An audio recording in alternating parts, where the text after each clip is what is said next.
সকল আজি আপোনালোকে এটা বহুত গুৰুত্বপূৰ্ণ বস্তু দেখুৱাম যে নতুন যি পেনশন আঁচনি আছে ইউনিফাইড পেনশন স্কিম তাতে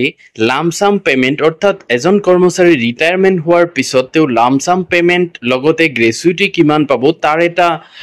হিচাপ তেওঁলোকে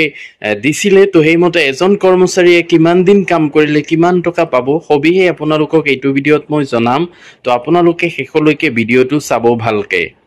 তো এইটো চাব পাৰিছে লামসাম পেমেন্ট এইটো আসলতে এই ইউপিএস পেনশন স্কিমৰ অধীনত এনেকুৱা হ'ব লিখা আছিল যে retirees will receive a lump sum payment along with their gratuity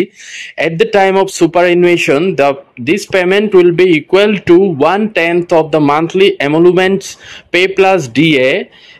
as on the superannuation date for every 6 months of the completed service. It will not reduce the amount of assured pension. অৰ্থাৎ এজন কৰ্মচাৰী যি last তেওঁৰ স্যালাৰি হ'ব তাৰ 10 ভাগৰ 1 ভাগ basic pay plus D এৰ 10 ভাগৰ 1 ভাগ যিমান হ'ব সেইটো হিচাপত অৰ্থাৎ এজন কৰ্মচাৰীয়ে কিমান দিন কাম কৰিছে তেওঁ তাতে 6 মাহ কিমানটা আছে তাৰ লগত পূৰণ কৰি পেলাই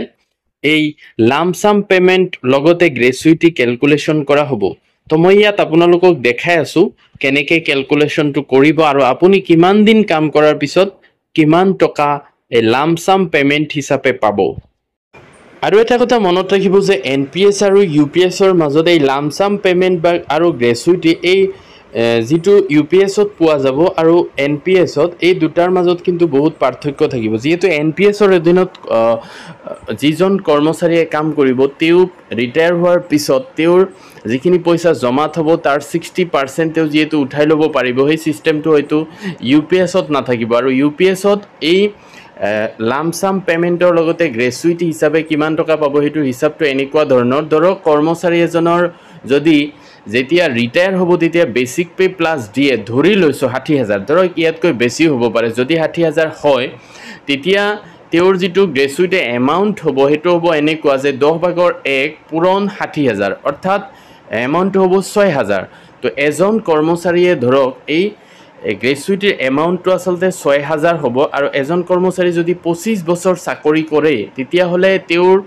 চাকৰি কালত আসলতে 6 মাহ হ'ব 50টা গতিকে তেওঁ গ্ৰেচুইটিৰ লগতে লামসাম পেমেন্ট হিচাপে লাভ কৰিব 50 পূৰণ 6000 অৰ্থাৎ 3 লাখ টকা এটো এমাউন্ট আসলতে বহুত কম এতিয়া ধৰক ঠিক তেনেকুৱা এজন কৰ্মচাৰীয়ে যদি 10 বছৰ কাম কৰে তেতিয়া তেওঁৰ যদি আগৰ নিচিনাকৈ গ্ৰেচুইটি এমাউন্টটো 6000 হয় তো 10 বছৰত 6 মাহ হ'ব 20টা গতিকে তেওঁৰ গ্ৰেচুইটি বা লামসাম পেমেন্ট হিচাপে লাভ কৰিব 20 পূৰণ 6000 অৰ্থাৎ 1,20,000 টকা তেওঁ গ্ৰেচুইটি আৰু লামসাম পেমেন্ট হিচাপে তেওঁ লাভ কৰিব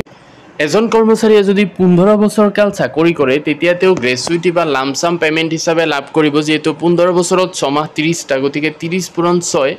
অৰ্থাৎ 1,80,000 টকা তেওঁ লামসাম পেমেন্ট বা গ্ৰেচুইটি হিচাপে তেওঁ লাভ কৰিব ৰিটায়াৰমেন্টৰ পিছত এজন কৰ্মচাৰীয়ে যদি 5 বছৰ কাল চাকৰি কৰে তেতিয়া তেওঁ গ্ৰেচুইটি বা লামসাম পেমেন্ট হিচাপে লাভ কৰিব যেহেতু 5 বছৰত 6 মাহ হল 10টা 10 পূৰণ 6000 60000 টকা তেওঁ লামসাম পেমেন্টৰ লগতে গ্ৰেচুইটি হিচাপে লাভ কৰিব তো আসলতে এই এমাউন্টটো বহুত কম আগৰ নিয়মটো হয়তো বেলেগ আছিল তো ইউপিএছত এই যেটো লামসাম পেমেন্ট বা গ্ৰেচুইটি ইয়াৰ পৰিমাণটো আসলতে যথেষ্ট কম এনপিএছৰ তুলনাত তো এইখিনি আছিল গুৰুত্বপূৰ্ণ ভিডিঅ'টো ভাল লাগিলে লাইক এটা কৰি দিব